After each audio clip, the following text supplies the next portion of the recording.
ಬ್ರಹ್ಮರುದ್ರಾದಿವಂದ್ಯಂ ತ್ವಾಂ ಭಜೆ ವೆಂಕಟನಾಯಕಂ ನಿವಾರಯೇಷ್ಟಾನಿಷ್ಟಾನಿ ಸಾಧಯೇ ಷ್ಟಾನಿ ಮಾಧವ ಶುಭಾನ್ ಧ್ಯಾಯಂತಿ ಯೇ ಕಾಮಾನ್ ಗುರುದೇವ ಪ್ರಸಾದಜಾನ್ ಇತರಾನಾತ್ಮವಾಪೋತ್ಥಾನ್ ತೇಷಾಂ ವಿದ್ಯಾ ಫಲಿಷ್ಯತಿ. ನಮೋಸ್ತು ತಾತ್ವಿಕಾ ದೇವಾಃ ವಿಷ್ಣುಭಕ್ತಿಪರಾಯಣಾಃ ಧರ್ಮಮಾರ್ಗೇ ಪ್ರೇರಯಂತು ಭವಂತಃ ಸರ್ವ ಏವ ಹಿ. ಶ್ರೀ ಗುರುಭ್ಯೋ ನಮಃ. ಹರಿ ಓಂ. ಲಕ್ಷ್ಮೀಪತಿಯಾದಂತಹ ಪರಮಾತ್ಮ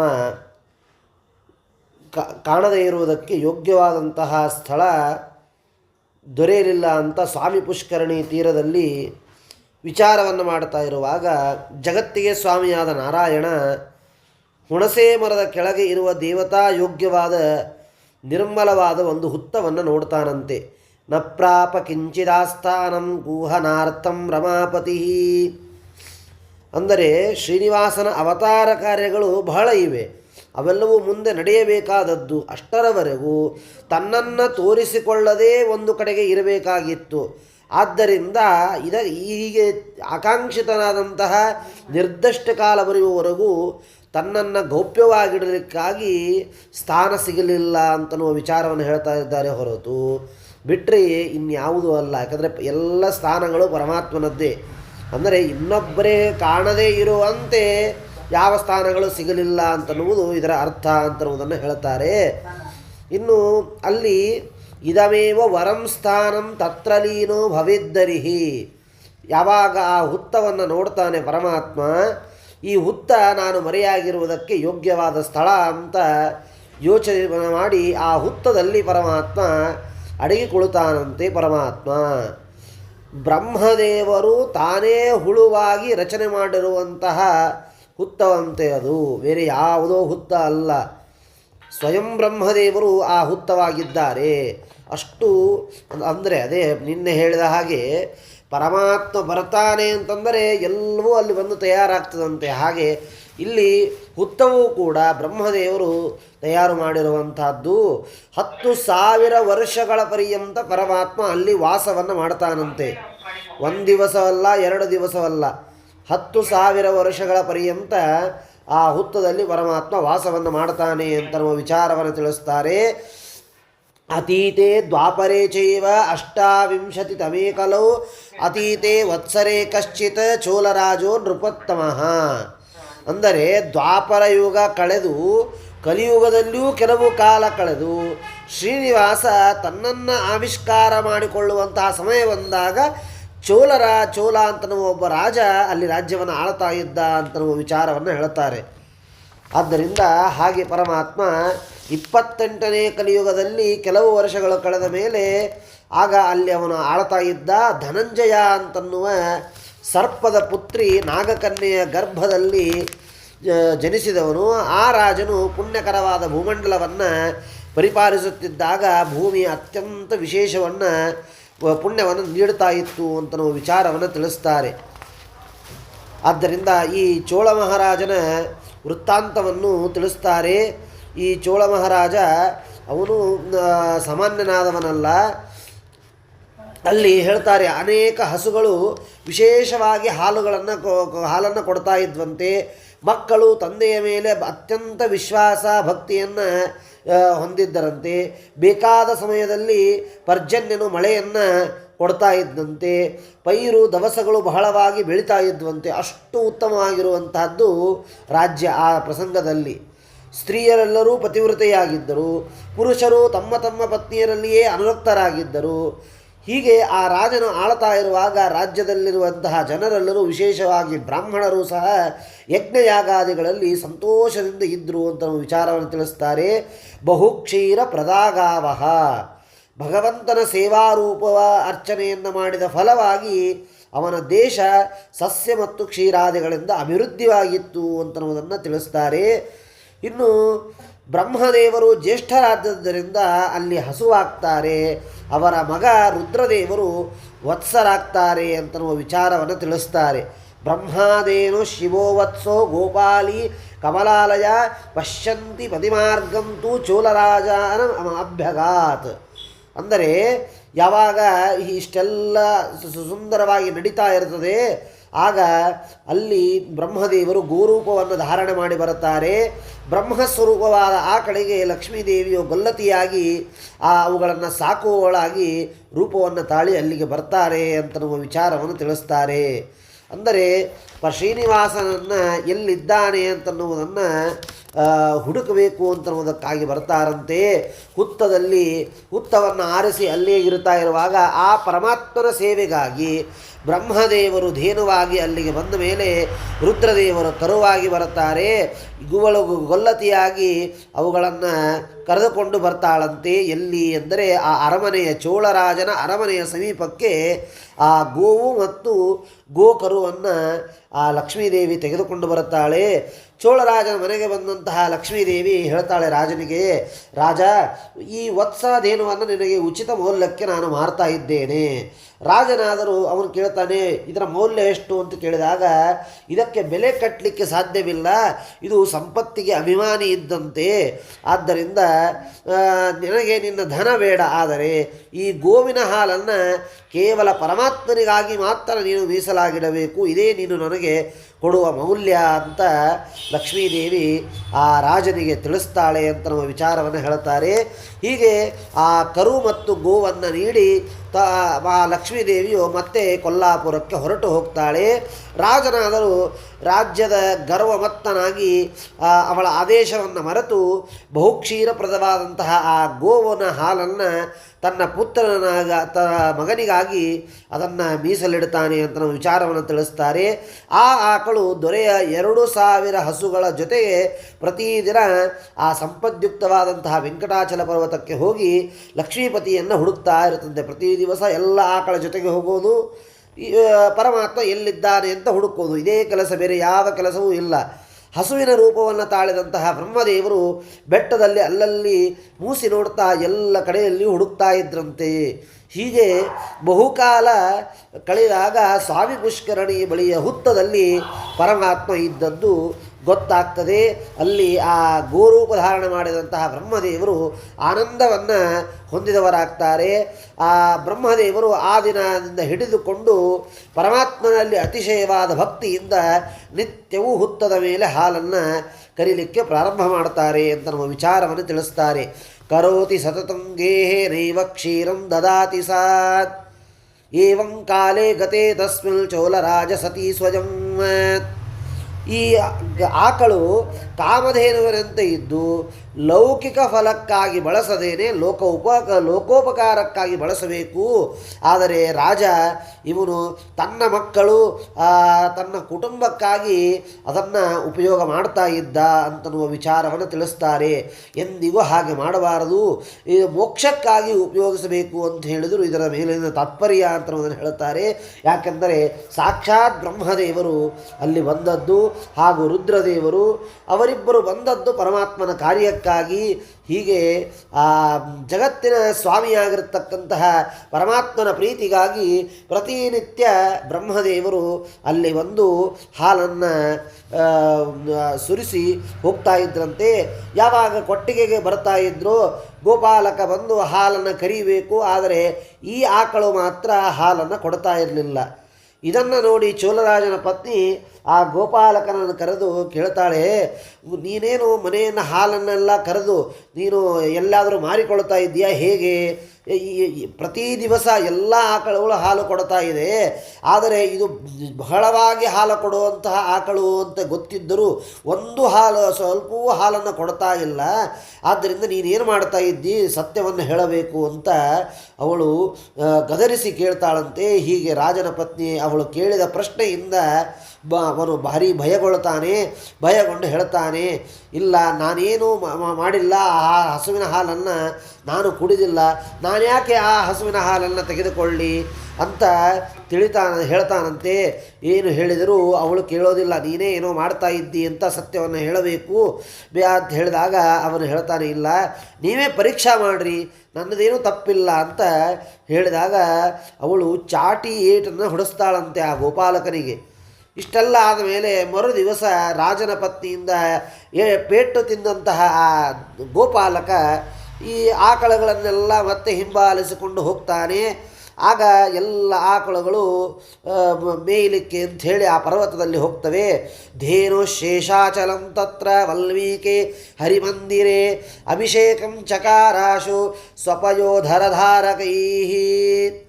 ಯಾವಾಗ ಆಕಳು ವೆಂಕಟಾದ್ರಿಯನ್ನು ಸೇರಿ ಆ ಬೆಟ್ಟದ ಮೇಲೆ ಪರಮಾತ್ಮ ವಾಸ ಮಾಡಿರುವಂತಹ ಹುತ್ತದ ಮೇಲೆ ತನ್ನ ಕೆಚ್ಚಲಿನಿಂದ ಬರುತ್ತಿರುವಂತಹ ಹಾಲಿನಿಂದ ಅಭಿಷೇಕವನ್ನು ಮಾಡುತ್ತದಂತೆ.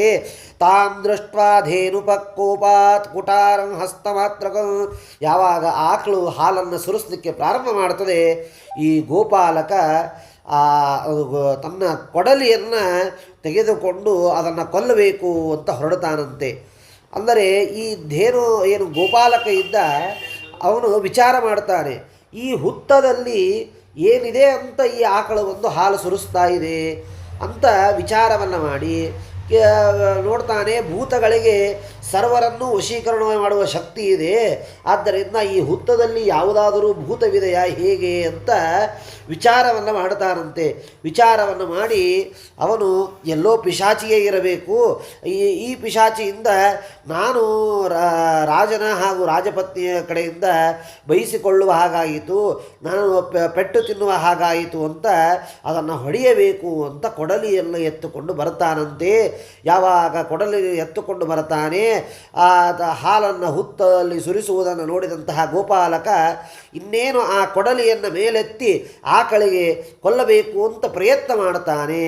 ತದಾ ವಲ್ಮೀಕಗ ಸ್ವಾಮಿ ವಾತ್ಸಲ್ಯಂ ದರ್ಶಯನ್ ಹರಿ ಸ್ವಭಕ್ತ ಹರಣಂ ಲೋಕೆ ಆತ್ಮಾರ್ಥಂ ಯಪ್ಪುಮಾಶ್ಚರೇತ್. ಯಾವಾಗ ಕೊಡಲಿಯಿಂದ ಆ ಆಕಳನ್ನು ಹೊಡಿಬೇಕು ಅಂತ ಗೋಪಾಲಕ ಮುಂದೆ ಬರುತ್ತಾನೆ, ಆಗ ಶ್ರೀನಿವಾಸ ಎಷ್ಟಾದರೂ ಭಕ್ತವತ್ಸಲನಾಗಿರ್ತಕ್ಕಂಥವನು, ಆದ್ದರಿಂದ ನನ್ನ ಭಕ್ತ ಹಾಗೂ ಬ್ರಹ್ಮದೇವರಿಗೆ ಆ ಏಟು ಬೀಳುತ್ತದೆ ಅಂಥೇಳಿ ಆ ಆಕಳನ್ನು ಸರಿಸಿ ಪರಮಾತ್ಮ ಅಲ್ಲಿ ಮುಂದೆ ಬರ್ತಾನೆ. ಎಷ್ಟಾದರೂ ಇಡೀ ಜಗತ್ತನ್ನು ರಕ್ಷಣೆ ಮಾಡುವಂಥವನು ಪರಮಾತ್ಮ. ಇಡೀ ಜಗತ್ತನ್ನು ರಕ್ಷಣೆ ಮಾಡುವವನು ಒಂದು ಆಕಳನ್ನು ರಕ್ಷಣೆ ಮಾಡೋದಿಲ್ಲ ಅಂತಂದರೆ ಅದು ಎಂದಿಗೂ ಅಲ್ಲ. ಆದ್ದರಿಂದ ಆ ಆಕಳನ್ನು ಸರಿಸಿ ಪರಮಾತ್ಮ ಮೇಲೆ ಬರುತ್ತಾನೆ. ಯಾವಾಗ ಪರಮಾತ್ಮ ಮೇಲೆ ಬರುತ್ತಾನೆ, ಆ ಕೊಡಲಿನ ಏಟು ಪರಮಾತ್ಮನಿಗೆ ಬೀಳುತ್ತದೆ.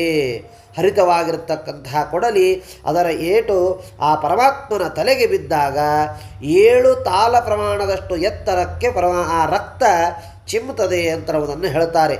7 ತಾಲ ಪ್ರಮಾಣೇನ. ತಾಲ ಅಂದರೆ ಪ್ರಾದೇಶ ಪ್ರಮಾಣ, 1 ಗೇಣು ಅಂತ ಅರ್ಥ. ಹಾಗೆ 7 ಗೇಣುವಿನಷ್ಟು ರಕ್ತ ಮೇಲೆ ಚಿಮ್ಮುತ್ತದೆ ಅಂತ ನಮ್ಮ ವಿಚಾರವನ್ನು ಹೇಳ್ತಾರೆ. ಇನ್ನೊಂದು ಅರ್ಥವನ್ನು ಹೇಳ್ತಾರೆ, ಇಲ್ಲಿ ತಾಳ ವೃಕ್ಷದಷ್ಟು ರಕ್ತವನ್ನು ಭಗವಂತ ತೋರಿಸಿದ ಅಂತನ್ನೋದನ್ನು ಇನ್ನೊಂದು ವಿಚಾರ ಮಾಡಬೇಕು. ಏನು ಅಂದರೆ ಪರಮಾತ್ಮನಿಗೆ ಪ್ರಾಕೃತವಾದ ಶರೀರವೇ ಇಲ್ಲ ಅಂದಮೇಲೆ ಪರಮಾತ್ಮನಿಗೆ ರಕ್ತ ಅಂತನ್ನೋದು ಹೇಗೆ ಅಂತಂದರೆ, ಅಪ್ರಾಕೃತನಾದಂಥ ಪರಮಾತ್ಮನಿಗೆ ಎಲ್ಲಿಂದ ರಕ್ತ ಬಂತು ಅಂದರೆ ಜಗತ್ತಿಗೆ ತೋರಿಸುವುದಕ್ಕಾಗಿ ಪರಮಾತ್ಮ ಹಾಗೆ ಮಾಡಿದ್ದೇ ಹೊರತು ಇಲ್ಲಿ ಪರಮಾತ್ಮ ಅಂತನೂ ಯಾವ ರಕ್ತವೂ ಬಂದಿಲ್ಲ. ಆ ಪರಮಾತ್ಮ ಈಗ ಭೂಲೋಕದಲ್ಲಿ ಅಂತಂದ ಮೇಲೆ ಕಲಿಯುಗದಲ್ಲಿ ಯಾವ ರೀತಿಯಾಗಿ ಇರಬೇಕೋ ಹಾಗೆ ಇಲ್ಲಿ ಪರಮಾತ್ಮ ತನ್ನ ಮಾಯೆಯನ್ನು ಜಗತ್ತಿಗೆ ತೋರಿಸ್ತಾನೆ ಅಂತ ನಮ್ಮ ವಿಚಾರವನ್ನು ಹೇಳುತ್ತಾರೆ. ಮಾತನಾಡುವುದಕ್ಕೆ ಬರದೇ ಇರುವಂತಹ ಆಕಳು ಕರುವನ್ನು ಕಳೆದುಕೊಂಡು ದನದ ಅತ್ಯಂತ ದುಃಖವನ್ನು ಪಡ್ತಾ ದೊರೆಯ ಬಳಿಗೆ ಬಂದು ಅರಮನೆಯಲ್ಲಿ ಹೊರಳಾಡ್ತಾ ಇರ್ತದಂತೆ. ಆಗ ಅದನ್ನು ನೋಡ್ತಾನೆ ರಾಜ. ನೋಡಿ ಯಾಕೆ ಹೀಗೆ ಮಾಡ್ತಾ ಇದೆ ಅಂತ ಹಸುಗಳ ಹಿಂಡನ್ನು ಬಿಟ್ಟು ಬಂದು ಬಾರಿಗೂ ಈ ಹಸು ಏಕೆ ಹೊರಳಾಡ್ತಾ ಇದೆ ಅಂತ ವಿಚಾರ ಮಾಡಿ ಕೊನೆಗೆ ಆ ಆಕಳ ಅದರ ಹಿಂದೆಯೇ ರಾಜ ಅವನು ಹೊರಡ್ತಾನಂತೆ. ಹೊರಟು ಬಂದು ನೋಡ್ತಾನೆ, ಅಲ್ಲಿ ಗೋವಿನೊಂದಿಗೆ ಆಕಳ ವೆಂಕಟ ಪರ್ವತವನ್ನು ಹತ್ತಿ ಶ್ರೀನಿವಾಸ ಇರುವಂತಹ ಹುತ್ತದ ಬಳಿ ಬಂದು ನೋಡಿದಾಗ ಅಲ್ಲಿ ಧೇನುಪಾಲಕ ಅವನು ಸತ್ತು ಬಿದ್ದಿರುತ್ತಾನೆ. ಹುತ್ತದಿಂದ ಮೇಲೆ ಬರುತ್ತಿರುವಂತಹ ರಕ್ತದ ಕೋಡಿಯನ್ನು ನೋಡಿ ಅವನು ಭಯಕ್ರಾಂತನಾಗ್ತಾನೆ. ರಾಜನಿಗೆ ಈ ವಿಷಯ ತಿಳಿಸಬೇಕು ಅಂತ ಆ ದೂತ ಬಂದು ಹೇಳಿದಾಗ ಆ ರಾಜ ಬಂದು ನೋಡ್ತಾನೆ, ಎಲ್ಲಿ ನೋಡಿದಲ್ಲಿ ರಕ್ತ ಬಿದ್ದಿದೆ, ಏನಿದು ಗೋಪಾಲಕನು ಇವನು ಸತ್ತು ಬಿದ್ದಿದ್ದಾನೆ, ಏನಾಯ್ತು ಇಲ್ಲಿ ಅಂತ ವಿಚಾರವನ್ನು ಮಾಡಿದಾಗ ಹೇಳ್ತಾರೆ.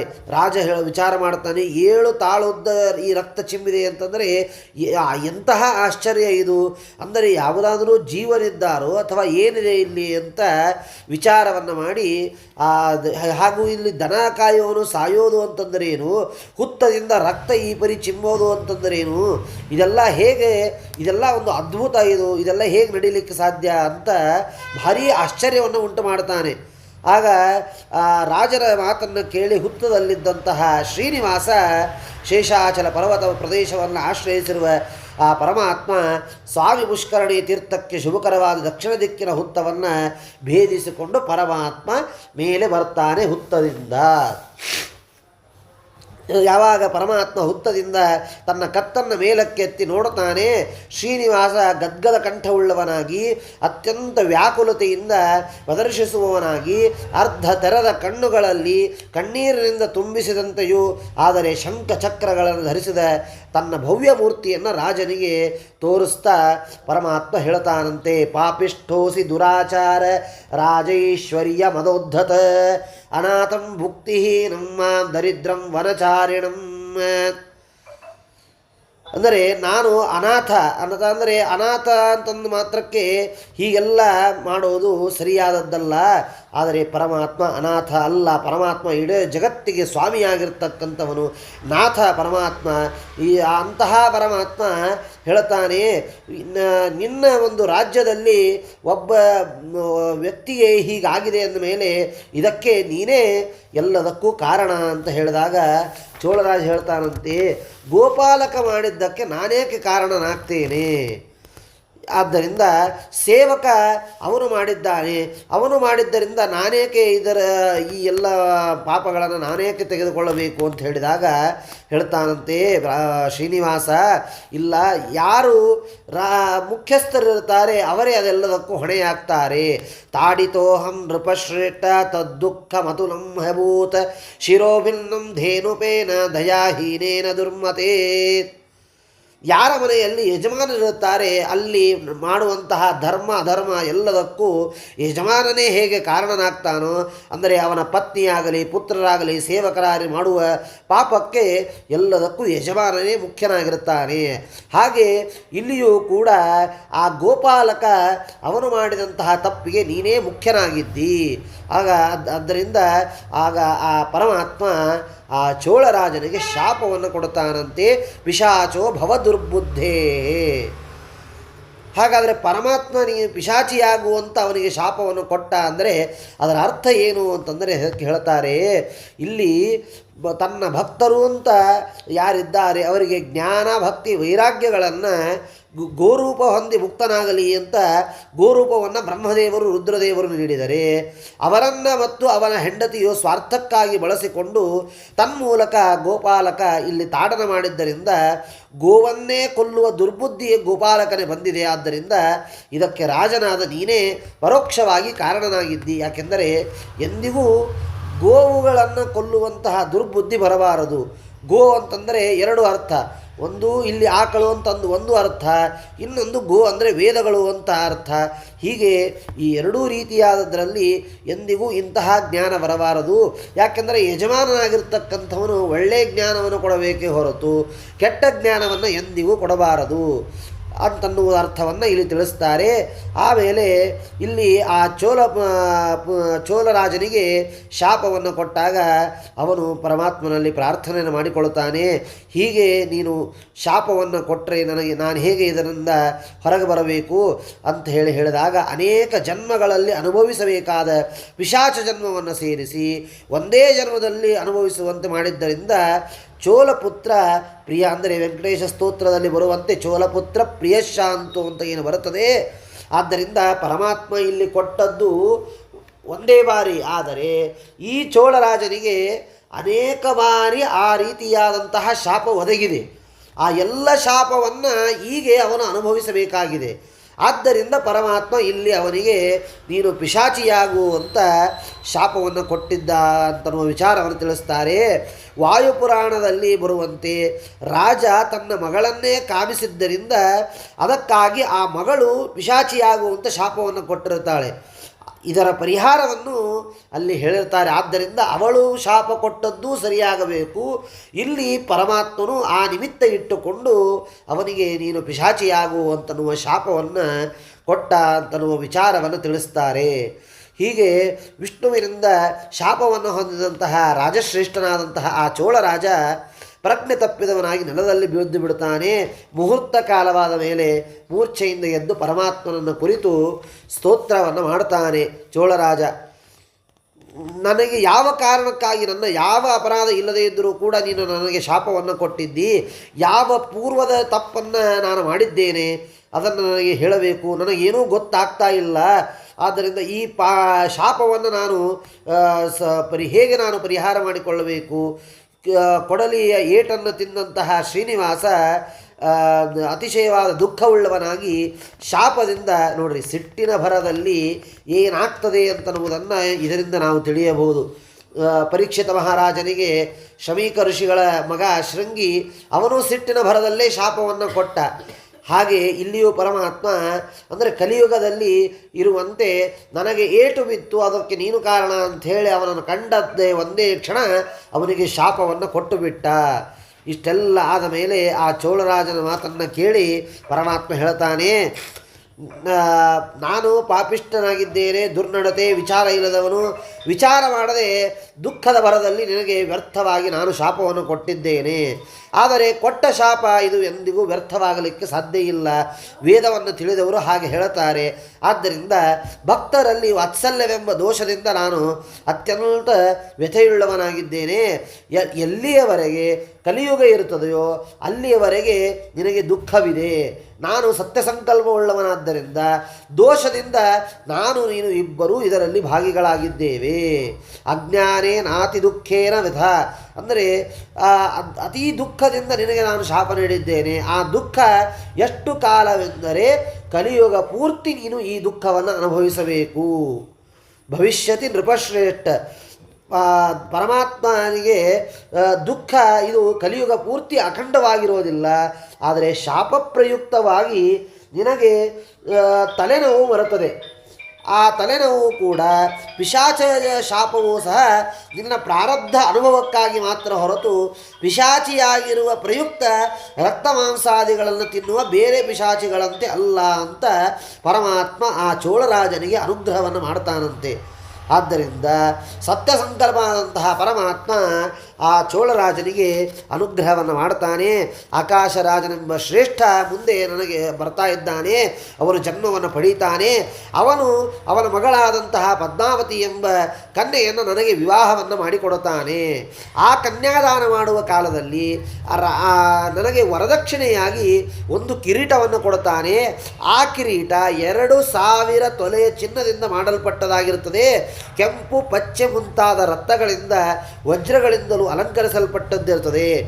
ಯಾವಾಗ ಆ ಕಿರೀಟವನ್ನು ನಾನು ಪ್ರತಿ ಶುಕ್ರವಾರ ಸಾಯಂಕಾಲ ಕಿರೀಟವನ್ನು ಧಾರಣೆಯನ್ನು ಮಾಡುತ್ತೇನೆ. ಯಾವಾಗ ಕಿರೀಟವನ್ನು ಧಾರಣೆ ಮಾಡುತ್ತೇನೆ ಆ ಸಮಯದಲ್ಲಿ ನನ್ನ ಕಣ್ಣುಗಳು ಜಲಪೂರಿತವಾಗ್ತವೆ. ಅಂದರೆ ಇಲ್ಲಿ ಚೋಳರಾಜನಿಗೆ ಆ ಶಾಪದ ವಿಮೋಚನೆಯ ವಿಚಾರವನ್ನು ತಿಳಿಸ್ತಾ ಇದ್ದಾನೆ. ಹೇಗೆ ನಿನಗೆ ಶಾಪ ಪರಿಹಾರ, ನಿನಗೆ ಹೇಗೆ ಸುಖವಾಗ್ತದೆ ಅಂತನ್ನುವುದನ್ನು ನೋಡ್ರಿ. ಒಂದಲ್ಲ ಎರಡಲ್ಲ 2000 ತೊಲೆಯ ಆ ಬಂಗಾರದ ಕಿರೀಟವನ್ನು ಆಕಾಶರಾಜ ಇಲ್ಲಿ ಕೊಡ್ತಾನೆ ಅಂತ ವಿಚಾರವನ್ನು ಶ್ರೀನಿವಾಸ ತಿಳಿಸ್ತಾನೆ. ಆದ್ದರಿಂದ ಘಟಿಕಾ ಷಟ್ಕ ಮಾತ್ರಂತೆ ಸುಖಂ ತತ್ರ ಭವಿಷ್ಯತಿ. ಅಂದರೆ ಯಾವಾಗ ಶುಕ್ರವಾರ ಸಂಜೆ ಕಿರೀಟವನ್ನು ಧಾರಣೆ ಮಾಡ್ತೇನೆ ನಿನ್ನ ಶಿರೋವೇದನೆಯು ನನಗೆ ಬರುತ್ತದೆ. ನೋಡಿ, ಚೋಳರಾಜನ ತಲೆನೋವು ಪರಮಾತ್ಮನಿಗೆ ಬರ್ತದಂತೆ.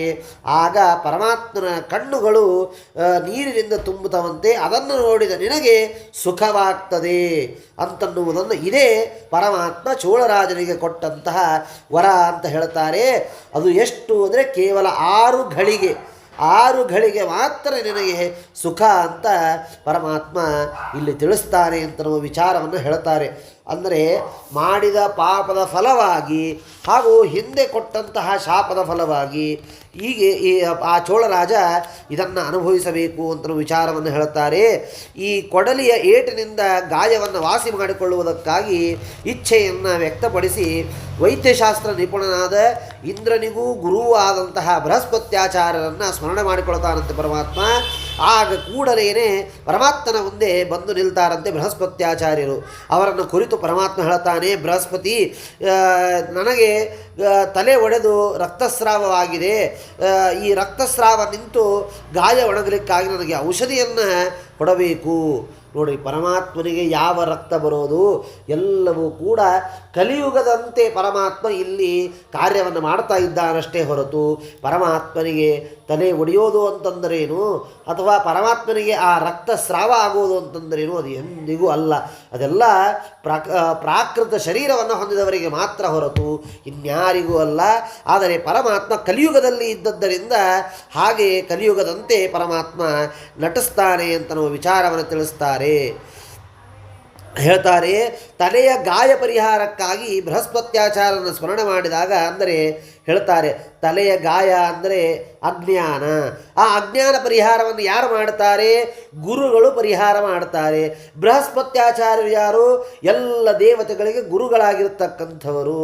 ಆದ್ದರಿಂದ ಅವರನ್ನು ಸ್ಮರಣೆ ಮಾಡಿಕೊಂಡು ಎಲ್ಲ ವಿಧವಾದ ಸಂಸಾರವೆಂಬ ರೋಗ ಪರಿಹಾರವಾಗಬೇಕು ಅಂತನ್ನುವುದನ್ನು ಜಗತ್ತಿಗೆ ತೋರಿಸುವುದಕ್ಕಾಗಿ ಪರಮಾತ್ಮ ಬೃಹಸ್ಪತ್ಯಾಚಾರ್ಯರನ್ನು ಅಲ್ಲಿ ಕರೆದ ಅಂತನ್ನುವ ವಿಚಾರವನ್ನು ತಿಳಿಸ್ತಾರೆ. ಆದ್ದರಿಂದ ನಮ್ಮ ನೋಡ್ರಿ, ಎಲ್ಲಿ ಅಜ್ಞಾನ, ತಲೆಯ ಅಜ್ಞಾನ, ಅವನಿಗೆ ಏಟು ಬಿದ್ದದ್ದು ಎಲ್ಲಿ? ತಲೆಗೆ. ಆದ್ದರಿಂದ ಇಲ್ಲಿ ಗಾಯ ಅಂದರೆ ಅಜ್ಞಾನ. ಆ ಅಜ್ಞಾನ ಪರಿಹಾರಕ್ಕಾಗಿ ಯೋಗ್ಯರಾದ ಗುರುಗಳನ್ನು ಆರಿಸಿಕೊಳ್ಳಬೇಕು ಅಂತನ್ನುವುದನ್ನು ಪರಮಾತ್ಮ ಜಗತ್ತಿಗೆ ತೋರಿಸ್ತಾ ಇದ್ದಾನೆ.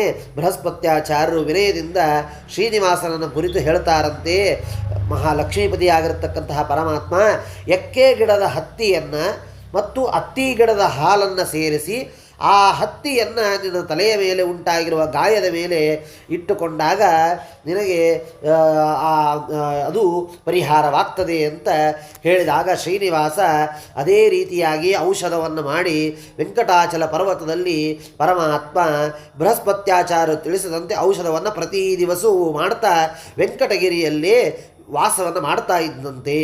ಆಗ ಆ ಹುತ್ತವೇ ಕೌಸಲ್ಯ ಅಂತ ತಿಳಿದು, ಹುಣಸೆ ಮರವೇ ದಶರಥ ಅಂತ ತಿಳಿದು ಅಲ್ಲಿ ಪರಮಾತ್ಮ ಇರ್ತಾ ಇದ್ದಂತೆ.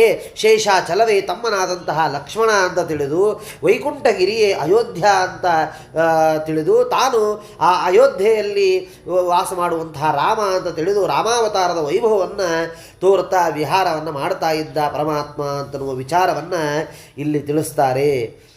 ಹೀಗೆ ರಾಮಾವತಾರದ ಅನುಸಂಧಾನವನ್ನು ಮಾಡಿ ಹುತ್ತವೇ ದೇವಕಿ, ವಸುದೇವನೇ ಹುಣಸೀಮರ, ಶೇಷಪರ್ವತವು ಬಲರಾಮ, ವೈಕುಂಠಾಚಲವು ಮಧುರಾಪಟ್ಟಣ, ಸ್ವಾಮಿ ಪುಷ್ಕರಣಿಯೇ ಯಮುನಾ ನದಿ, ಯಾದವರೇ ಸಮಸ್ತ ಮೃಗಗಳು, ಗೋಪಿಕಾಸ್ತ್ರೀಯರೇ ಪಕ್ಷಿಗಳು ಅಂತನ್ನುವುದನ್ನು ಕೂಡ ತಿಳಿಸ್ತಾರೆ. ಆ ಪರಮಾತ್ಮ ವೆಂಕಟಾಚಲ ಪರ್ವತದಲ್ಲಿ ಕೃಷ್ಣಾವತಾರ ರೂಪದಿಂದಲೂ ವಿಹಾರವನ್ನು ಮಾಡ್ತಾ ಇದ್ದಂತೆ. ಪರ್ವತ ಶ್ರೇಷ್ಠವಾದಂತಹ ಶೇಷಾಚಲವು ಪ್ರತ್ಯಕ್ಷವಾಗಿ ಹೀಗೆ ವೇದಸ್ವರೂಪವಾಗಿರುವುದು. ಈ ರೀತಿ ವೇದಸ್ವರೂಪವಾಗಿರುವ ಅದರ ದೇಹವನ್ನು ಮುಚ್ಚಿರುವ ಹುತ್ತವು ವೈಕುಂಠಕ್ಕಿಂತಲೂ ಶ್ರೇಷ್ಠವಾಯಿತು ಅಂತನ್ನುವ ವಿಚಾರವನ್ನು ತಿಳಿಸ್ತಾರೆ. ವಿರಜಾ ನದಿಯೇ ಸುವರ್ಣಮುಖರಿ ನದಿಯಾಗ್ತದೆ ಅಂತನ್ನುವ ವಿಚಾರವನ್ನು ಹೇಳುತ್ತಾರೆ. ವೈಕುಂಠವೇ ವೆಂಕಟಗಿರಿಯಾಯಿತು ಅಂತನ್ನುವ ವಿಚಾರವನ್ನು ತಿಳಿಸ್ತಾರೆ. ಆ ಮಹಾ ಜಗತ್ತಿಗೆ ಸ್ವಾಮಿಯಾಗಿರತಕ್ಕಂತಹ ಲಕ್ಷ್ಮೀಪತಿಯೇ ಇಲ್ಲಿ ಶ್ರೀನಿವಾಸನಾಗಿದ್ದಾನೆ ಅಂತನ್ನುವ ವಿಚಾರವನ್ನು ತಿಳಿಸ್ತಾರೆ.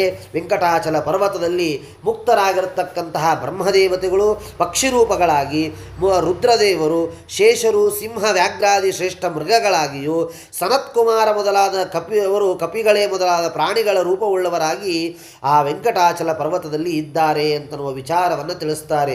ಆದ್ದರಿಂದ ನಾವು ವೆಂಕಟಾಚಲ ಪರ್ವತವನ್ನು ಆ ತಿರುಮಲ ಕ್ಷೇತ್ರಕ್ಕೆ ಹೋದಾಗ ಈ ಅನುಸಂಧಾನ ನಮಗೆ ಬಂತು ಅಂತಾದರೆ ನಿಜವಾಗಿ ಆ ತಿರುಮಲಕ್ಕೆ ಹೋದದ್ದು ಅತ್ಯಂತ ಸಾರ್ಥಕವಾಗ್ತದೆ. ಮಾನುಷಂ ದೇಹವಾಸಾಧ್ಯ ಯಪ್ಪುಮಾನ್ ವೆಂಕಟಾಚಲಂ ಗಂತುಮಿಚ್ಛತಿ ಧರ್ಮಿಷ್ಠ ತೇನ ಸರ್ವಮನುಷ್ಠಿತಂ. ಅಂದರೆ ಮನುಷ್ಯರು ಆ ವೆಂಕಟಾಚಲ ಪರ್ವತಕ್ಕೆ ಹೋಗೋದು ಅಂತಂದರೆ ಅದಕ್ಕೆ ಬರೀ ಅಲ್ಲಿ ಹೋಗ್ತೀವಿ ಅಂತ ಅಂದ್ಕೊಂಡ್ರೆ ಸಾಕು, ಹೋದಂತಹ ಪುಣ್ಯವನ್ನು ಪರಮಾತ್ಮ ಕೊಡ್ತಾನಂತೆ. ಅಷ್ಟು ವೆಂಕಟಾಚಲ ಪರ್ವತಕ್ಕೆ ಇರುವಂತಹ ಮಹತ್ವ. ಆದ್ದರಿಂದ ನೋಡ್ರಿ, ಅದನ್ನೇ ಹೇಳ್ತಾರೆ, ಮನುಷ್ಯ ದೇಹವನ್ನು ಪಡೆದವನಾಗಿ ಯಾವನಿದ್ದಾನೆ ಅವನು ವೆಂಕಟಾಚಲ ಪರ್ವತಕ್ಕೆ ಹೋಗಬೇಕು ಅಂತ ಅಪೇಕ್ಷೆ ಮಾಡ್ತಾನೆ. ಅವನು ಎಲ್ಲ ವಿಧವಾಗಿರ್ತಕ್ಕಂತಹ ಪುಣ್ಯ ಕಾರ್ಯವನ್ನು ಮಾಡಿದಂತಾಗ್ತದೆ. ನೋಡ್ರಿ, ಬರೀ ಮನಸ್ಸಿನಲ್ಲಿ ಅಂದುಕೊಂಡರೆ ಅದಕ್ಕೆ ಯಾಕೆ ಕಲಿಯುಗ ಶ್ರೇಷ್ಠ ಅಂತಲೂ ಹೌದು, ಯಾಕೆ ಶ್ರೇಷ್ಠ ಅಂತ ಹೇಳಿ ಎಲ್ಲ ದೇವತೆಗಳು ಕಲಿಯುಗದಲ್ಲಿ ಅವತಾರವನ್ನು ಮಾಡ್ತಾರೆ ಅಂತಂದರೆ ಈ ಕಾರಣಕ್ಕಾಗಿ ಅಲ್ಪವಾಗಿರ್ತಕ್ಕಂತಹ ಕಾರ್ಯಕ್ಕೆ ಭಾರೀ ಪುಣ್ಯವನ್ನು ಪರಮಾತ್ಮ ಕೊಡ್ತಾನಂತೆ ಕಲಿಯುಗದಲ್ಲಿ. ಶ್ರೀ ವೆಂಕಟಾದ್ರೇ ಮಹಿಮಾನಮುತ್ತಮ ಜಾನಂತಿತೆ ಬ್ರಹ್ಮ ಶಿವೇಂದ್ರ ಪೂರ್ವಕ ಕಿಮಲ್ಪವೀರ್ಯ ಮನುಜಾ ಮೃತಿಸ್ಥ ಜಾನಂತಿ ವಿಷ್ಣು ಸ್ಥಳಮದ್ಭುತಂ ಚ. ಆದ್ದರಿಂದ ಬ್ರಹ್ಮದೇವರು, ರುದ್ರದೇವರು, ಇಂದ್ರ ಮೊದಲಾದ ದೇವತೆಗಳು ಈ ಶೇಷಪರ್ವತದ ಉತ್ತಮವಾದ ಮಹಿಮೆಯನ್ನು ತಿಳಿದವರಾಗಿದ್ದಾರೆ. ಅಲ್ಪ ಸಾಮರ್ಥ್ಯವುಳ್ಳ ಅಜ್ಞಾನಿಗಳಾದ ಜೀವರು ಈ ಆಶ್ಚರ್ಯಕರವಾದಂತಹ ಪರಮಾತ್ಮನ ಸ್ಥಳದ ಮಹಿಮೆಯನ್ನು ಹೇಗೆ ತಿಳಿಯಲಿಕ್ಕೆ ಸಾಧ್ಯ ಇಲ್ಲ, ಅದು ಸಾಧ್ಯವಿಲ್ಲ ಅಂತನ್ನುವುದನ್ನು ತಿಳಿಸ್ತಾರೆ. ನೋಡಿ, ಇಷ್ಟೆಲ್ಲ ತಿಳಿದರೂ ತಿರುಮಲಕ್ಕೆ ಹೋದಾಗ ಇದು ಯಾವುದು ನಮ್ಮ ತಲೆಯಲ್ಲಿ ಬರೋದಿಲ್ಲ. ಇದೇ ನಮ್ಮ ಪ್ರಾರಬ್ಧ ಕರ್ಮ ಅಂತನ್ನುವುದನ್ನು ನಾವು ತಿಳಿದುಕೊಳ್ಳಬೇಕು. ಆಗ ಆ ಶತಾನಂದ ಮಹರ್ಷಿಗಳು ಹೇಳ್ತಾರೆ, ಹಾಗೂ ಸೂತರು ಶೌನಕಾದಿಗಳಿಗೆ ಹೇಳ್ತಾರಂತೆ, ಸಮಸ್ತ ಶಾಸ್ತ್ರಜ್ಞರಾಗಿರ್ತಕ್ಕಂತಹ ಆ ಸೂತ ಮುನಿಗಳಿಗೆ ಮತ್ತೆ ಪ್ರಾರ್ಥನೆ ಮಾಡ್ತಾರಂತೆ. ಆ ವೆಂಕಟಾಚಲಪತಿಯಾದ ಶ್ರೀನಿವಾಸನ ಚರಿತ್ರೆಯನ್ನು ಹೇಳಿದ್ದೀರಿ, ಅವನ ಅವತಾರ ಮಹಿಮೆಯನ್ನು, ಚೋಳರಾಜನಿಗೆ ಶ್ರೀನಿವಾಸ ಮಾಡಿದ ನಿಬಂಧನೆಯನ್ನು, ಹಾಗೂ ಪರಮಾತ್ಮ ವೈಕುಂಠ ಬಿಟ್ಟು ಭೂಲೋಕಕ್ಕೆ ಬಂದಂತಹ ವಿಚಾರವನ್ನು ಎಲ್ಲವನ್ನ ಹೇಳಿದಿರಿ. ಆದರೆ ಲೌಕಿಕವಾಗಿ ಪರಮಾತ್ಮ ಹೇಗೆ ಔಷಧ ಸೇವನ ರೂಪವಾದ ಚರಿತ್ರೆಯನ್ನು ನಾವು ಕೇಳಿದ್ದೇವೆ. ಶಿಷ್ಯರಿಗೆ ಪ್ರೀತಿಯನ್ನುಂಟು ಮಾಡುವುದರಲ್ಲಿ ಆಸಕ್ತನಾದಂತಹ ದಯಾಶಲಿಯಾದಂತಹ ಸೂತ ಮಹರ್ಷಿಗಳೇ, ಶ್ರೀನಿವಾಸನಿಗೆ ಆದ ಮದುವೆಯ ವಿಧಾನವನ್ನು ನಮಗೆ ಹೇಳಬೇಕು. ಆ ಆಕಾಶರಾಜ ಯಾರು, ಅವನು ಎಂತಹ ಶ್ರೇಷ್ಠನು, ಆ ಎಲ್ಲ ವಿಚಾರಗಳನ್ನು ನಮಗೆ ಹೇಳಬೇಕು. ಆಕಾಶರಾಜನಿಗೆ ಮಹಾಲಕ್ಷ್ಮೀ ದೇವಿ ಮಗಳಾಗಿ ಬರೋದು ಅಂದ್ರೇನು, ಆ ಎಲ್ಲ ವಿಚಾರಗಳನ್ನು ನಮಗೆ ತಿಳಿಸಬೇಕು, ಅನುಗ್ರಹವನ್ನು ಮಾಡಬೇಕು ಅಂತ ಪ್ರಾರ್ಥನೆಯನ್ನು ಮಾಡಿಕೊಳ್ಳುತ್ತಾರಂತೆ ಎಲ್ಲ ಋಷಿಮುನಿಗಳು. ಆಗ ಸೂತರು ಹೇಳುತ್ತಾರೆ, ಶೃಣ್ವಂತು ಮುನಯಃ ಸರ್ವೇ ಭಕ್ತಿಭಾವೇನ ಸಂಯುತಾ. ಎಲ್ಲ ಸಮಸ್ತ ಋಷಿಗಳಿಗೆ ಸೂತ ಮಹರ್ಷಿಗಳು ಹೇಳುತ್ತಾರೆ, ಪರಮಾತ್ಮನ ವಿವಾಹದ ಕಥೆಯನ್ನು ಹೇಳ್ತೇನೆ, ಅವಶ್ಯವಾಗಿ ಕೇಳಿ ಅಂತ ಹೇಳುತ್ತಾರಂತೆ. ಪರಮಾತ್ಮ ವೆಂಕಟಾಚಲಪತಿಯಾದಂತಹ ಪರಮಾತ್ಮ ತಾನು ತನ್ನ ತಲೆಯ ಮೇಲೆ ಆಗಿರುವಂತಹ ಗಾಯಕ್ಕೆ ಔಷಧ ಮಾಡಿಕೊಳ್ಳುವುದಕ್ಕಾಗಿ ಅರುಣೋದಯ ಕಾಲಕ್ಕೆ ಅಲ್ಲಿ ಅವನು ಬೆಳಗ್ಗೆ ಪ್ರತಿ ದಿವಸ ಹೊರಟು ಹೋಗ್ತಾ ಇದ್ದ ಅಂತ ನಾವು ವಿಚಾರವನ್ನು ತಿಳಿಸ್ತಾರೆ. ಅರುಣೋದಯ ಕಾಲದಲ್ಲಿಯೇ ಎದ್ದು ಹುತ್ತದಿಂದ ಹೊರಗೆ ಬಂದು ಕೆಲವು ಕಾಲಗಳು ಮಾತ್ರ ಹೊರಗೆ ಇದ್ದು ಮತ್ತೆ ಪುನಃ ಆ ಹುತ್ತದಲ್ಲಿ ಬಂದು ಪರಮಾತ್ಮ ಇರ್ತಾ ಇದ್ದ ಅಂತ ನಾವು ವಿಚಾರವನ್ನು ತಿಳಿಸ್ತಾರೆ. ಅದೇ ಸಮಯದಲ್ಲಿಯೇ ವರಾಹಮೂರ್ತಿಯು ಬೇಟೆಯಾಡಲಿಕ್ಕಾಗಿ ಹಂದಿಗಳಿಂದ ಕೂಡಿಕೊಂಡು ಸಾಮೆಯ ಧಾನ್ಯವನ್ನು ಅಪಹಾರ ಮಾಡ್ತಾ ಇರುವಂತಹ ವೃಷಭನೆಂಬ ರಾಕ್ಷಸನನ್ನು ಗೆದ್ದು ಯಾವಾಗ ಜಯಿಸಿದನೋ ಆಗಲೇ ವೆಂಕಟಾಚಲಪತಿಯನ್ನು ಅಲ್ಲಿ ನೋಡ್ತಾರಂತೆ ವರಾಹದೇವರು. ಆಗ ಪರಿವಾರಗಳಾದ ವರಾಹಗಳು, ನೀನು ಯಾರು, ಇಲ್ಲಿಗೇಕೆ ಬಂದಿದ್ದಿ ಅಂತ ಗರ್ಜನೆ ಮಾಡಲಿಕ್ಕೆ ಪ್ರಾರಂಭ ಮಾಡ್ತವೆ ಅಂತ ನಾವು ವಿಚಾರವನ್ನು ತಿಳಿಸ್ತಾರೆ. ನೋಡಿ, ವರಾಹದೇವರು ಬೇರೆಯಲ್ಲ, ಪರಮಾತ್ಮ ಬೇರೆಯಲ್ಲ. ಆದರೆ ಪರಮಾತ್ಮ ಜಗತ್ತಿಗೆ ಹಾಗೆ ತೋರಿಸ್ತಾನೆ. ವೈಕುಂಠಾದಾಗತಂ ಮತ್ವಾ ವೆಂಕಟೇಶಂ ಶ್ರಿಯಪತಿಂ ಉವಾಚ ವಚನಂ ದೇವಂ ಧೈರ್ಯಮಾಲಂಬ್ಯ ಬುದ್ಧಿಮಾನ್. ಪ್ರಪಂಚಕ್ಕೆ ಒಡೆಯನಾಗಿರತಕ್ಕಂತಹ ಪರಮಾತ್ಮ ಹಾಗೂ ಆ ವರಾಹಗಳನ್ನು ನೋಡಿ ಅಲ್ಲಿಯೇ ಮರೆಯಾಗ್ತಾನಂತೆ. ವರಾಹಮುಖನಾದ ವಿಷ್ಣು ಮರೆಯಾದ ಶ್ರೀನಿವಾಸನನ್ನು ನೋಡಿ ಧೈರ್ಯವನ್ನು ಹೊಂದಿ ವೈಕುಂಠದಿಂದ ಬಂದ ಲಕ್ಷ್ಮೀಪತಿಯೇ ಇವನು ಅಂತ ತಿಳಿದು ಆತನನ್ನು ಮಾತನಾಡಿಸ್ತಾನಂತೆ. ಶ್ರೀನಿವಾಸನು ಕೂಡ ಶ್ವೇತವರಾಹವೆಂಬ ತನ್ನದೇ ಇನ್ನೊಂದು ರೂಪ ಅಂತ ತಿಳಿದು ಹುತ್ತದಿಂದ ನೋಡುವವನಾಗಿ ಹೊರಗೆ ಬಂದು ಹೇಳ್ತಾನೆ. ಪರಸ್ಪರ ದರ್ಶನದಿಂದ ಕಣ್ಣೀರು ಸುರಿಸ್ತಾ ಪ್ರತ್ಯಕ್ಷವಾಗಿ ಎರಡು ರೂಪಗಳಿಂದ ಪ್ರಕಾಶಿರುವಂತಹ ವರಾಹ ಹಾಗೂ ಶ್ರೀನಿವಾಸರು ಲೋಕದಲ್ಲಿರುವಂತಹ ಮನುಷ್ಯರು ಹೇಗೆ ಮಾತನಾಡಬೇಕು ಹಾಗೆ ಮಾತನಾಡ್ತಾ ಇರ್ತಾರಂತೆ. ಪರಸ್ಪರವಾಗಿ ದರ್ಶನ ಮಾಡಿದ ಕ್ರೋಡನಾರಾಯಣರು ಸಂತೋಷಪಟ್ಟು ನೀರು ತುಂಬಿದ ನೇತ್ರವುಳ್ಳವರಾಗ್ತಾರೆ.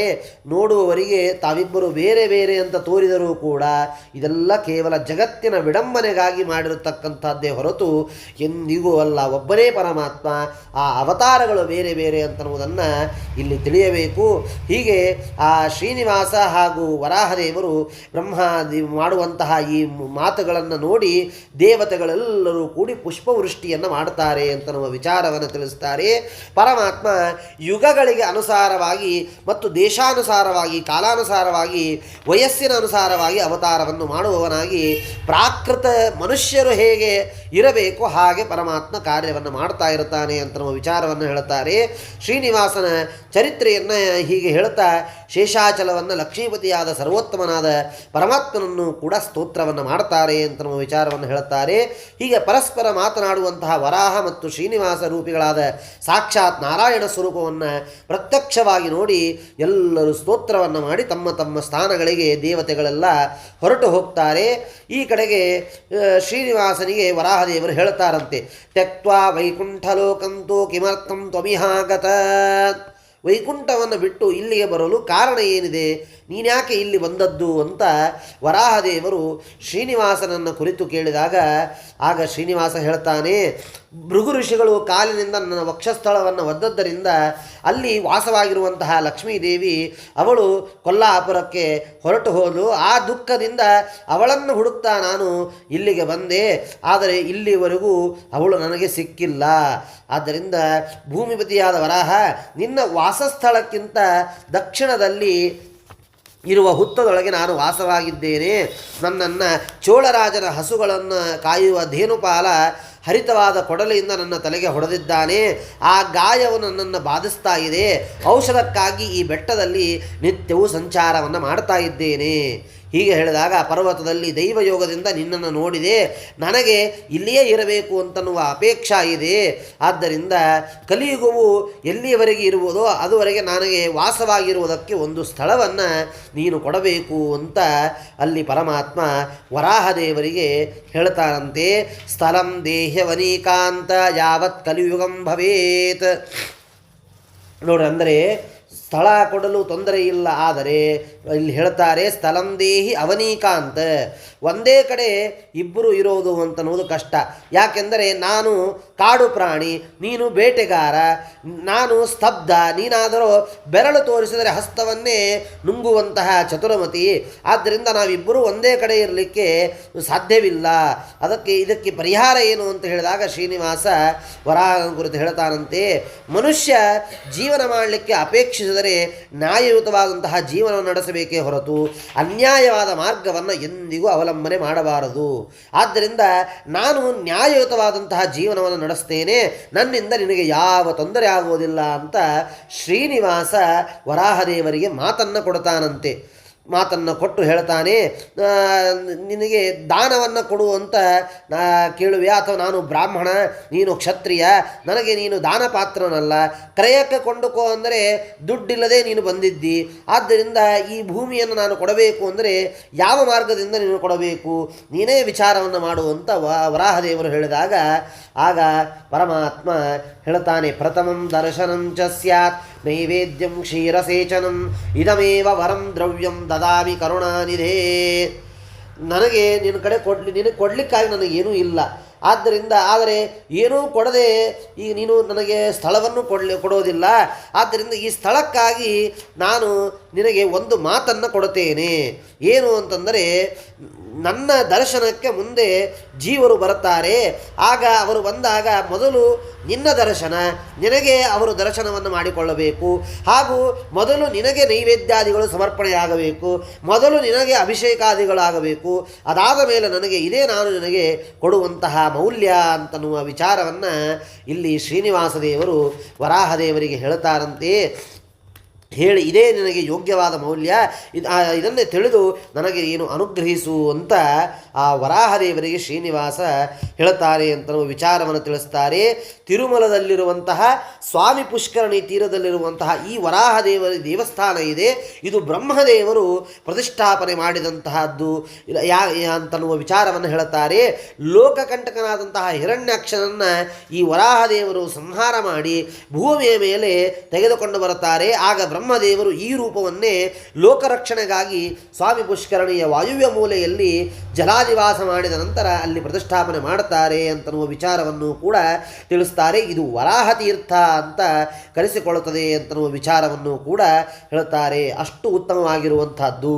ಅದು ಮೊದಲೆಲ್ಲ ತಿರುಮಲಕ್ಕೆ ಹೋದರೆ ಹಾಗೇ ಇತ್ತು. ಮೊದಲು ವರಾಹದೇವರ ದರ್ಶನ, ಅಲ್ಲಿಂದಲೇ ಪಾಳೆ ಹಚ್ಚಬೇಕು ಶ್ರೀನಿವಾಸನ ದರ್ಶನಕ್ಕೆ. ಆದರೆ ಈಗ ಹಾಗಿಲ್ಲ. ವರಾಹ ದರ್ಶನಕ್ಕೆ ಬೇರೆ, ಶ್ರೀನಿವಾಸನ ದರ್ಶನಕ್ಕೆ ದರ್ಶನಕ್ಕೆ ಬೇರೆ. ಆದ್ದರಿಂದ ಹೀಗೆ ಆ ಶ್ರೀನಿವಾಸ ಹೇಳ್ತಾನೆ. ಅದಾದ ಮೇಲೆ ವರಾಹದೇವರು ಹೇಳ್ತಾರೆ, 100 ಹೆಜ್ಜೆಗಳ ಅಳತೆಯುಳ್ಳ ನೆಲವನ್ನು ವರಾಹದೇವರು ಶ್ರೀನಿವಾಸನಿಗಾಗಿ ಕೊಡುತ್ತಾರೆ ಅಂತನ್ನುವ ವಿಚಾರವನ್ನು ತಿಳಿಸ್ತಾರೆ. ಯಾವಾಗ ಭೂಮಿಯನ್ನು ಕೊಡುತ್ತಾರೆ ಆಗ ಒಂದೇ ರೂಪದಿಂದ ಹೀಗೆ 2 ಕಾರ್ಯವನ್ನು ಮಾಡ್ತಾ ಇರುವಂತಹ ಈ ಪರಮಾತ್ಮನನ್ನು ವಿನೋದವನ್ನು ನೋಡ್ತಾರಂತೆ ವರಾಹಮೂರ್ತಿ. ಅಂದಿನಿಂದ ಹಾಗಾದರೆ ಇರೋದೇನೋ ವ್ಯವಸ್ಥೆ ಆಯಿತು, ಇನ್ನು ಅಡಿಗೆ ಊಟ ಅದಕ್ಕೆಲ್ಲ ಏನು ವ್ಯವಸ್ಥೆ ಅಂತ ವಿಚಾರ ಮಾಡಿ ಬಕುಳೆಯನ್ನು ಆ ಶ್ರೀನಿವಾಸನ ಸೇವೆಗಾಗಿ ನೀಡ್ತಾರೆ ಅಂತನ್ನುವ ವಿಚಾರವನ್ನು ತಿಳಿಸ್ತಾರೆ. ಈ ಬಕುಲಾದೇವಿಯಾದರೂ ಹಿಂದೆ ಯಶೋದೆಯೇ ಈಗ ಬಕುಲಾದೇವಿಯಾಗಿ ಇಲ್ಲಿ ಜನ್ಮವನ್ನು ಪಡೆದಿದ್ದಾಳೆ ಅಂತನ್ನುವ ವಿಚಾರವನ್ನು ತಿಳಿಸ್ತಾರೆ. ಯಾಕೆ ಅಂತಂದರೆ ನೋಡಿ, ಈ ಜನ್ಮವಿಲ್ಲದೆ ಇರತಕ್ಕಂತಹ ಯಾವ ಪರಮಾತ್ಮನಿದ್ದಾನೆ ಅವನೇ ತನ್ನ ಮಗ ಅಂತ ತಿಳಿದು ಎಷ್ಟು ಸೇವೆಯನ್ನು ಮಾಡಿದರೂ ಕೂಡ ವಿವಾಹವನ್ನು ನೋಡುವಂತಹ ಭಾಗ್ಯ ಯಶೋದೆಗೆ ಇರಲಿಲ್ಲ. ಆದ್ದರಿಂದ ಆಗ ಮಾತನ್ನು ಕೊಟ್ಟಿದ್ದ, ಇಲ್ಲ ಮುಂದೆ ನಿನಗೆ ವಿವಾಹವನ್ನು ತೋರಿಸ್ತೇನೆ ಅಂತ. ಆದ್ದರಿಂದ ಆ ಬಕುಲಾದೇವಿಯೇ ಇಲ್ಲಿ ಆ ಶ್ರೀನಿವಾಸನ ಸೇವೆಗಾಗಿ ಬಕುಲಿಯಾಗಿ ಬಂದಿದ್ದಾಳೆ ಯಶೋದೆ ಅಂತನ್ನುವ ವಿಚಾರವನ್ನು ಕೂಡ ತಿಳಿಸ್ತಾರೆ.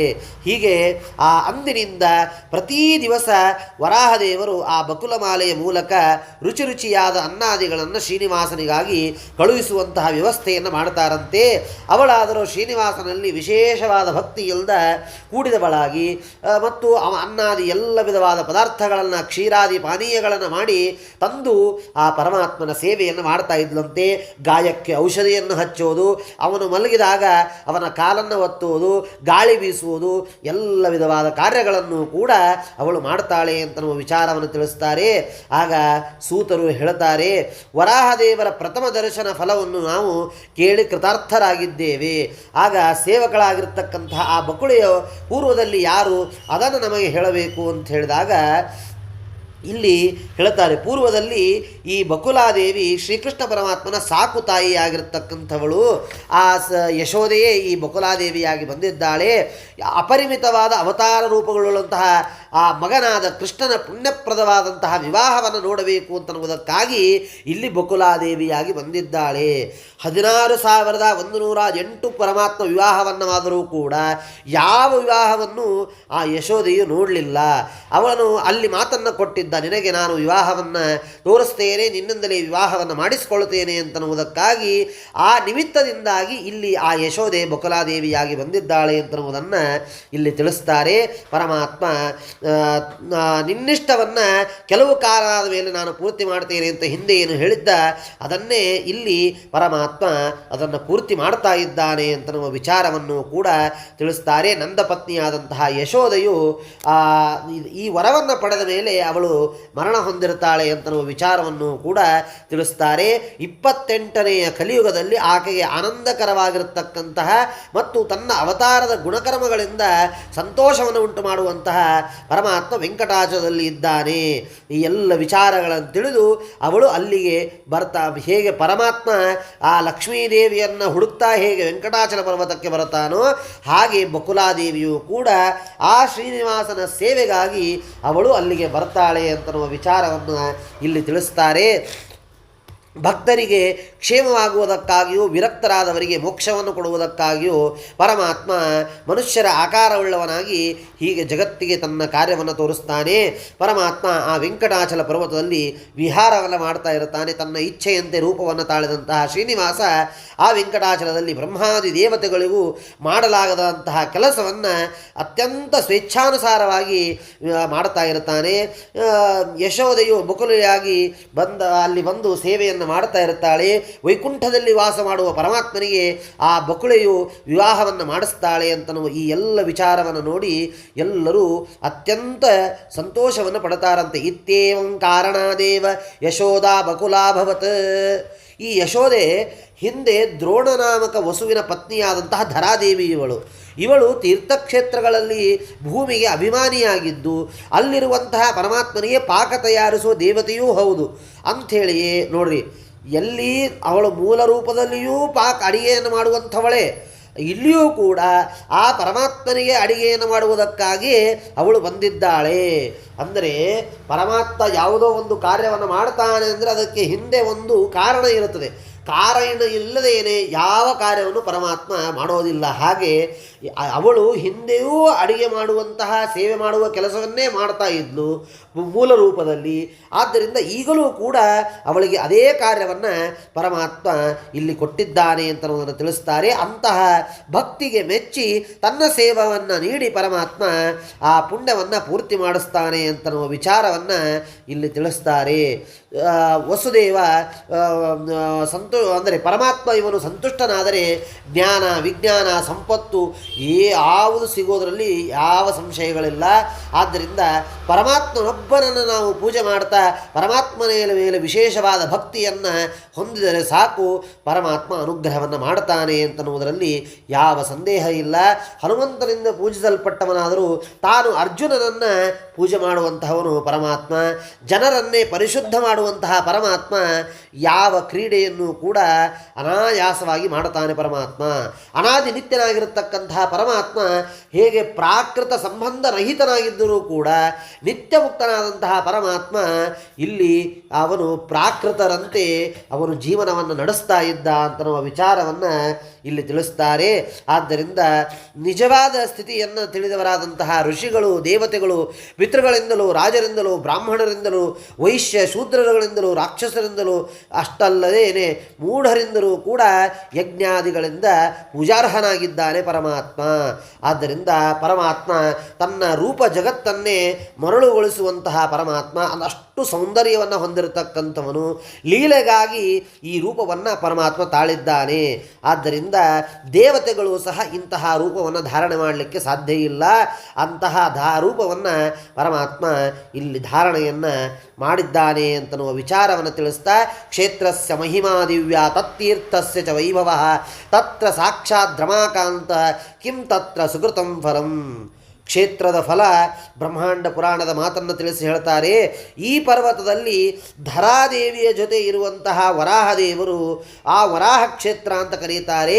1 ತಿಂಗಳು ವರಾಹ ಮಂತ್ರವನ್ನು ಜಪ ಮಾಡುವವರಿಗೆ ಎಲ್ಲ ವಿಧವಾದ ಇಷ್ಟಾರ್ಥ ಸಿದ್ಧಿಯಾಗ್ತದಂತೆ, ಅಷ್ಟು ಅದಕ್ಕೆ ಇರುವಂತಹ ಮಹತ್ವ. ಕಲಿಯುಗದಲ್ಲಿ ಮನುಷ್ಯ ಜನ್ಮ ಇದು ಅತ್ಯಂತ ದುರ್ಲಭವಾದದ್ದು. ಆದರೂ ವೆಂಕಟಾಚಲ ಪರ್ವತದಲ್ಲಿ ಯಾತ್ರೆ ಇನ್ನೂ ದುರ್ಲಭ. ಪುಣ್ಯ ವಿಶೇಷ ಇಲ್ಲದೆ ಇದ್ದರೆ ಆ ವೆಂಕಟಾಚಲ ಪರ್ವತಕ್ಕೆ ಯಾರೂ ಯಾತ್ರೆಯನ್ನು ಮಾಡಲಿಕ್ಕೆ ಸಾಧ್ಯ ಇಲ್ಲ. ಆದ್ದರಿಂದ ಇದು ಹೇಗೆ ಕಾಣುತ್ತದೆ ಎಂದರೆ ಜ್ಞಾನಿಗಳಿಗೆ ಬಂಗಾರದ ಪರ್ವತದಂತೆ ಕಾಣುತ್ತದಂತೆ.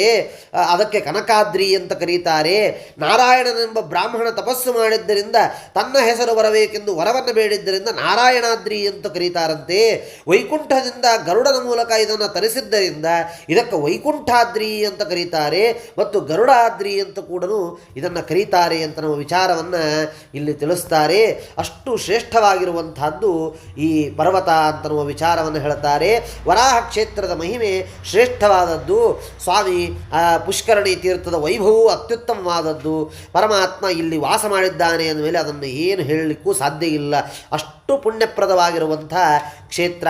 ಬಹಳ ಜನ್ಮಗಳ ಸುಕೃತಗಳಿಂದ ಅಂತಹ ಕ್ಷೇತ್ರ ದರ್ಶನವಾಗ್ತದೆ ಹೊರತು ನಾವು ಬ್ರಾಹ್ಮಣರಾಗಿ ಎಷ್ಟೋ ಬಾರಿ ತಿರುಮಲಕ್ಕೆ ಹೋಗಿ ಬಂದಿರಬಹುದು. ಅಷ್ಟು ಬಾರಿ ಹೋಗಿ ಬಂದಿದ್ದೇವೆ ಅಂದರೆ ಅದು ಪೂರ್ವಜನ್ಮದ ಪುಣ್ಯ ಇದ್ದರೆ ಮಾತ್ರ ಪರಮಾತ್ಮ ಅಲ್ಲಿ ಆ ಪರ್ವತಕ್ಕೆ ಕರೆಸಿಕೊಳ್ತಾನೆ, ಇಲ್ಲದೆ ಇದ್ದರೆ ಇಲ್ಲ ಅಂತನ್ನುವುದನ್ನು ಇಲ್ಲಿ ತಿಳಿಯಬೇಕು. ಆ ವೆಂಕಟಾಚಲ ಪರ್ವತ ದರ್ಶನವೇ ಮುಕ್ತಿಯನ್ನು ಕೊಡುವಂತಹದ್ದು ಅಂತನ್ನುವುದನ್ನು ತಿಳಿಸ್ತಾರೆ. ಅಷ್ಟು ದುರ್ಲಭವಾಗಿರ್ತಕ್ಕಂಥದ್ದು ಈ ಪರ್ವತದ ಮಹತ್ವ ಹಾಗೂ ಅಲ್ಲಿರುವಂತಹ ಸ್ವಾಮಿಯ ಮಹತ್ವ ಅಂತನ್ನುವ ವಿಚಾರವನ್ನು ಇಲ್ಲಿ ತಿಳಿಸ್ತಾರೆ ಅಂತ ಹೇಳ್ತಾ ಮಧ್ವಾಂತರ್ಗತ ಶ್ರೀಕೃಷ್ಣಾರ್ಪಣಮಸ್ತು.